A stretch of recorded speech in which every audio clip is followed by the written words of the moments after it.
Hello everyone, I will present my work on basic andrology. But before that, my name is Dina Marina Humeni from the Class B Nurse Professional Education Study Program, Level 1. Well, I will start my presentation. Halo semuanya, saya akan mempresentasikan hasil kerja saya mengenai andrologi dasar. Namun sebelum itu, perkenalkan nama saya Dina Marina Humeni dari Prodi Pendidikan Profesional kelas B tingkat 1. Baik, saya akan memulai presentasi saya. A. Definition of andrology. Andrology is a medical specialty that deals with men's health, specifically problems relating to the male reproductive system and urinary system. Andrology is the opposite of gynecology, which deals with women's health problems. Andrology has been studied since the 1960s. Andrology is a branch of science in the field of medicine. Not many people know, but what it includes in the science, both for medical colleagues, especially for the layman. Andrology is known as the science that deals with male problem because it comes from the word andro. A. Pengertian andrologi. Andrologi adalah spesialisasi medis yang berhubungan dengan kesehatan pria, secara khusus kepada masalah-masalah yang berhubungan dengan sistem reproduksi dan sistem urin pria. Andrologi merupakan lawan dari ginekologi yang menangani masalah kesehatan wanita. Andrologi dipelajari sejak akhir tahun 1960-an. Andrologi sebagai cabang ilmu dalam bidang kedokteran belum banyak diketahui orang tentang apa saja yang termasuk dalam keilmuan ini, baik bagi kalangan sejawat dokter apalagi bagi kalangan awam. Andrologi dikenal sebagai ilmu yang menangani permasalahan pria karena berasal dari kata andro. B. General view. As is the case in the field of obstetric and gynecology, which specifically deals with problems in women, the medical specialty that handles the obstetric and gynecology specialties, as well as male problems handled by andrology specialty. Although this science is a branch of medical science and that deals with health problems, it's supported by the field of biology, animal husbandry, pharmacy, and other. Like other fields of medical science, the cases handled by andrology were divided into 5 major groups, namely male infertility, erectile dysfunction, hypogonatropic, hypogonadism, male family planning, and male aging. Service provided by andrology specialty include clinical andrology laboratory, assisted reproductive technology. Thus, andrology requires partnership with other fields of science that have already developed for this, although not focused and specific, including obstetric and gynecology, pediatric, urology, surgery, psychiatry, neurology. Of the 5 main subjects mentioned above, its material can be developed such as micropenis, hyper and hypogonadotropin, premature ejaculation, erectile dysfunction, hyponegrins, hypospermatogenesis, sperm immunology, in sperm antibodies, andropause, etc. All of them are problems in men who place is andrology. The development of medical science is very fast compared to other science. One of the causes is the demands of society for health service and science itself, especially those concerning the function in life and the life of many people. Likewise, that community needs for service in the field of andrology, especially for problem of infertility and sexuality. B. Pandangan umum mengenai andrologi. Seperti halnya pada bidang ilmu kebidanan dan kandungan yang khusus menangani permasalahan kepada wanita, spesialis kedokteran yang menangani hal tersebut adalah dokter spesialis kebidanan dan kandungan. Demikian juga dengan permasalahan pria yang ditangani oleh dokter spesialis andrologi. Walaupun ilmu ini termasuk cabang ilmu kedokteran dan menangani masalah kesehatan, akan tetapi ditunjang oleh bidang keilmuan biologi, peternakan, farmasi, dan lain-lain seperti bidang ilmu kedokteran lainnya. Kasus-kasus yang ditangani andrologi dibagi dalam 5 kelompok besar, yaitu infertilitas pria, disfungsi ereksi, hipogonotropik, hipogonodisme, KB pria, dan male aging. Pelayanan yang diberikan oleh dokter spesialis andrologi meliputi klinis, laboratorium andrologi, teknologi reproduksi berbantu. Dengan demikian, andrologi membutuhkan kemitraan dengan bidang-bidang ilmu lain yang sudah lebih dahulu berkembang untuk hal tersebut, walaupun tidak fokus dan spesifik antara ilmu kebidanan, ilmu kandungan, ilmu kesehatan anak, ilmu beda urologi, ilmu psikiatri, neurologi, dan lain-lain. Dari 5 materi pokok yang disebutkan di atas dapat dikembangkan lagi pada masing-masing materi seperti mikropenis, hipa, dan hipogonadotropin.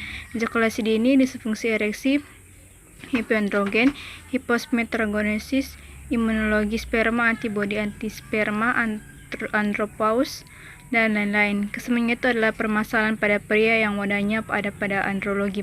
Perkembangan ilmu kedokteran termasuk sangat cepat dibandingkan dengan ilmu pengetahuan lainnya.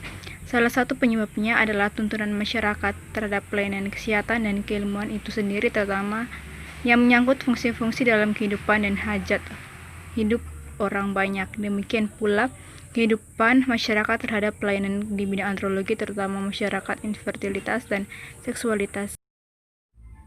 See History of Andrology. The beginning of the history of modern andrology as a medical science was found in the mid-19th century. However, the term andrology was first coined in 1951 by various scientists from various disciplines such as urology, endocrinology, and dermatology. They claim that the male reproductive system is the pathology and physiology have long been neglected. Andrology is the first journal discussing andrology published in 1969 in German. The development of andrology in Indonesia started from Prof. Dr. F.X. Arif Hadiamulja, who held the Spermatology Symposium, which was held in Surabaya on 19 until 21 January 1978. The symposium gave birth of Indonesian Andrology Association. Through EANDA, the process of andrology into a branch of medical science began. On March 1, 2006, the Indonesian Medical College Council approved andrology as an of the new medical specialist in Indonesia. C. Sejarah andrologi. Awal sejarah andrologi modern sebagai ilmu kedokteran ditemukan pada pertengahan abad ke-19. Namun istilah andrologi pertama kali dilahirkan pada 1951 oleh para berbagai ilmuwan dari berbagai ilmu seperti urologi, endokrinologi, dan dermatologi. Mereka menyatakan bahwa sistem reproduksi pria, patologi, dan fisiologinya selalu lama diabaikan. Andrologi adalah jurnal pertama yang membahas andrologi yang diterbitkan pada 1969 di Jerman. Perkembangan andrologi di Indonesia dimulai dari Profesor Dr. F.X. Arif Adimulja yang mengadakan simposium spermatologi yang diselenggarakan di Surabaya pada 19 sampai 21 Januari 1978. Simposium tersebut melahirkan Perkumpulan Andrologi Indonesia. Melalui PANDI, proses andrologi menjadi cabang ilmu kedokteran yang dimulai pada 1 Maret 2006. Majelis Kolegium Kedokteran Indonesia mengesahkan andrologi sebagai salah satu spesialis kedokteran baru di Indonesia. The scope of andrology. The scope of andrology includes several things, namely 1. Boys at the age of toddlers and children. Parental attention. The boys at the beginning of the development of their reproductive organs in needed parents' concern for their child reproductive and sexual organ development. Disorder will help doctors to diagnose any abnormalities early and of course will provide more precise therapy and solution before these organ functions are needed. Hypogonal problem alone or accompanied by micropenis problem are disorders that can be monitored in childhood and they can anticipate sexual and reproductive dysfunction in the future. Two boys in adolescence and young adult. Boys in adolescence or after entering puberty are the age of children who begin to pay attention to themselves and often compare what is on them with their peers. Their genital, pubic hair, mustache, beards, body shape, and what kind of weight men generally enough to be said to be manly. Things like this will become talked in depth for the child about his function as a boy in the future. The situation will become easier if the teenager is more open and openly express his concern to his parents, so that the parents will quickly find a solution to the andrology specialist. 3. Male during marriage and reproduction. A newly married couple centrally hopes their marriage can be carried out happily and produce offspring in accordance with one of the goals of the marriage itself. One of the main and have sexual intercourse correctly and pleasantly. This is necessity for every married couple in their marriage period. Disturbance in sexual intercourse, called sexual dysfunction, which can be divided into decreased libido, premature ejaculation, erectile disorder, not ejaculating, frequency of sexual intercourse is very rare, and other are problems that must be resolved through consultation and treatment by an andrologist. 4. Boys in old age. After the reproductive period, life and activities as husband and wife must be maintained properly. Sexual relation must be enjoyed by the partner physically and can be maintained and carried in order to stay healthy and fresh.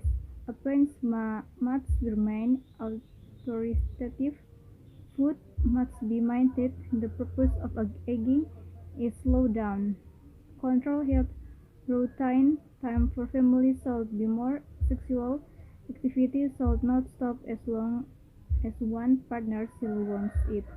All of which required an andrology specialist as solution to the problems of each partner.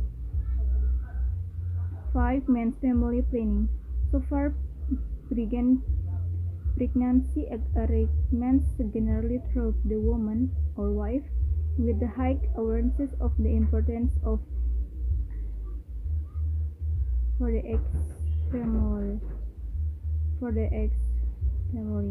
planning for family in Indonesia. The man or husband needs to participate in the problem. Partly being developed hormonal family planning with the target is the male party. So family planning in the family can be done alternately between husband and wife. Every couple who has been the acceptor of family planning so far would want to get adequate information and explanation regarding male.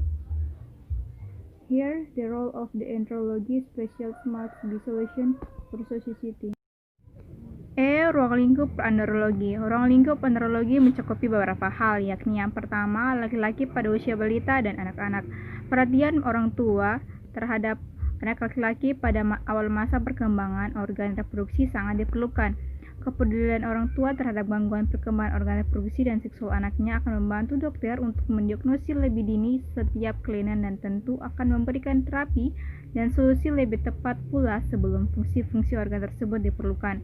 Masalah hipogonadisme saja atau disertai dengan masalah mikropenis merupakan kelainan yang dapat dipantau pada usia anak-anak dan dapat mengantisipasi gangguan fungsi seksual dan reproduksi di kemudian hari. 2. Laki-laki pada usia remaja dan dewasa muda. Laki-laki usia remaja atau setelah masuk usia pubertas merupakan usia anak yang mulai perhatian terhadap diri sendiri dan sering membandingkan apa yang ada pada dirinya dengan teman-teman sebayanya. Alat kemaluannya, kumis, jenggot, bentuk tubuh, dan jalannya apakah seperti pria umumnya dan cukup untuk dikatakan jantan. Hal-hal seperti ini akan menjadi pembedakan terus dan keraguan bagi si anak terhadap fungsinya sebagai laki-laki di kemudian hari. Karena ini akan menjadi lebih mudah apabila remaja tersebut lebih terbuka dan terus terang mengemukakan kekhawatirannya tersebut kepada orang tuanya, sehingga orang tua akan cepat mencari solusi kepada dokter spesialis andrologi. 3. Laki-laki pada masa perkawinan dan reproduksi. Pasangan suami istri yang baru menikah tentu mengharapkan pernikahannya dapat dijalankan dengan penuh kebahagiaan dan menghasilkan keturunan sesuai dengan salah satu tujuan pernikahan itu sendiri. Salah satu fungsi utama dan pentingnya dalam pernikahan adalah kemampuan melakukan hubungan seksual secara benar dan menyenangkan. Hal ini merupakan kebutuhan setiap pasangan suami istri dalam menjalani masa pernikahannya.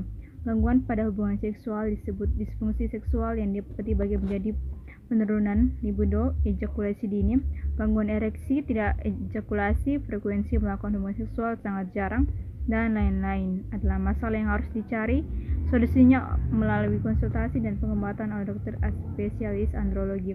4. Laki-laki pada usia tua. Selama masa berreproduksi, kehidupan dan aktivitas sebagai suami istri harus dipertahankan sebagaimana mestinya. Hubungan seksual harus bisa dinikmati oleh pasangan. Fisik harus dapat dijaga dan dirawat supaya tetap sehat dan segar. Penampilan harus tetap berwibawa. Makan harus dijaga, proses menjadi tua diperlambat. Kontrol kesehatan secara rutin.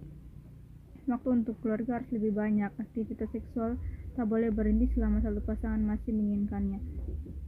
Kesemuanya itu memerlukan dokter spesialis andrologi sebagai solusi dari permasalahan masing-masing pasangan.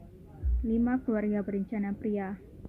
Selama ini pengaturan kehamilan umumnya melalui pihak wanita atau istri dengan tingginya kesadaran akan pentingnya keluarga berencana bagi keluarga di Indonesia. Pihak pria atau suami perlu berpartisipasi dalam masalah ini. Sekarang ini sedang dikembangkan KB hormonal dengan target adalah pihak pria atau suami. Dengan demikian, KB adalah keluarga bisa dilakukan secara bergantian antara suami dan istri. Setiap pasangan yang menjadi aseptor KB selama ini tentu ingin mendapatkan keterangan dan penjelasan yang memadai mengenai KB pria. Di sini peran dokter spesialis andrologi harus bisa sebagai solusi bagi masyarakat. Andrology related problem.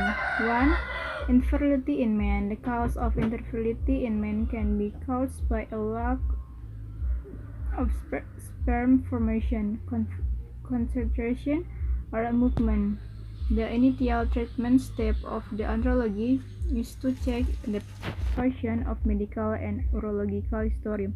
After that, perform a thorough physical examination of the patient, which includes examination of the testicles, epididymis, sperm ducts, penis, rectum, and body habitus, and complete with hormone examination and semen analysis. In general, infertility treatment is based on the diagnosis of medical history, physical examination, hormone change, and the condition of the semen. However, if needed, a more extensive examination can be done to determine more appropriate treatment. 2. Sexual problem in men. The most common sexual problem for men is premature ejaculation. This condition is characterized by the occurrence of ejaculation before penetration or not long after penetration. Another sexual problem is erectile dysfunction. This disorder is also known as impotence, which is the inability to get or maintain an erection during sexual intercourse. In general, this condition is caused by disease that affect blood flow, nervous disorder, or physiological factor. In addition, loss of the libido or decreased interest in sex is also a frequent sexual problem in men. This decrease in libido can be caused by physiological problems, namely anxiety and depression, or certain diseases such as diabetes and high blood pressure. Most cases of male sexual disorder can be corrected by addressing physical or physiological problems that are the cause. Andrology doctor will provide physical treatment, hormone, mechanical, and psychological therapy, assessed by treat counselor according to cause. 3. Hypogonadism. This occurs when the sexual glands produce very little hormone. These glands are located in the teats. Causes can include autoimmune disorder of the body, genetic disorder, infection, liver and kidney disease, radiation, and after surgery effect. Symptoms caused by hypogonadism or loss of muscle mass, enlarged chest, or decreased interest in sex. Even so, much forms of hypogonadism are still treatable. If we suspect as experiencing one of the male reproduction problem, immediately consult an andrologist in order to get the right examination and treatment. Masalah terkait andrologi yang pertama, infertilitas pada pria. Penyebab infertilitas pada pria disebabkan oleh kurangnya pembentukan, konsentrasi, atau pergerakan sperma. Langkah penanganan awal dari dokter andrologi adalah memeriksa riwayat medis dan urologi pasien. Setelah itu, melakukan pemeriksaan fisik pasien secara menyeluruh yang meliputi pemeriksaan testis, epididymis, saluran sperma, penis, rektum, dan habitus tubuh, dan dilengkapi dengan pemeriksaan hormon dan analisis air mani.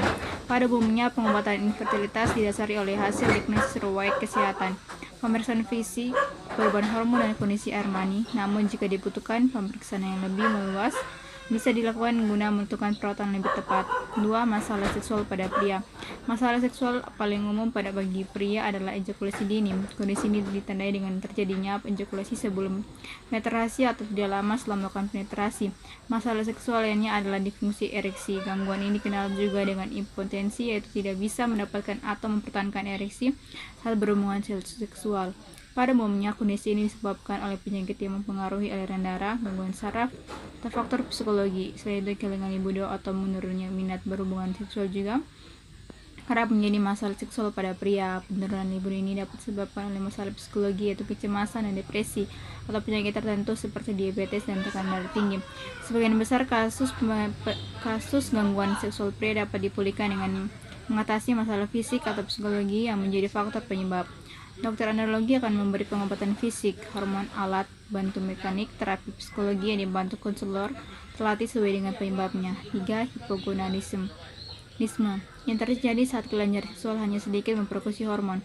Kelenjar ini terletak pada testis. Penyebab bisa meliputi gangguan autoimun pada tubuh, gangguan genetik, infeksi, penyakit hati dan ginjal, radiasi, dan efek setelah operasi. Gejala yang ditimbulkan akibat hipogonadisme adalah kehilangan massa otot, dada yang membesar, atau penurunan minat yang untuk berhubungan seks atau libido rendah. Meski begitu, sebagian besar bentuk hipogonadisme masih bisa diobati. Jika kita mencurigai sedang mengalami salah satu masalah reproduksi pria, segera konsultasikan kepada dokter andrologi demi bisa mendapatkan pemeriksaan dan penanganan. That's the result of my presentation on basic andrology. Thank you. Sekian hasil presentasi saya tentang andrologi dasar. Terima kasih.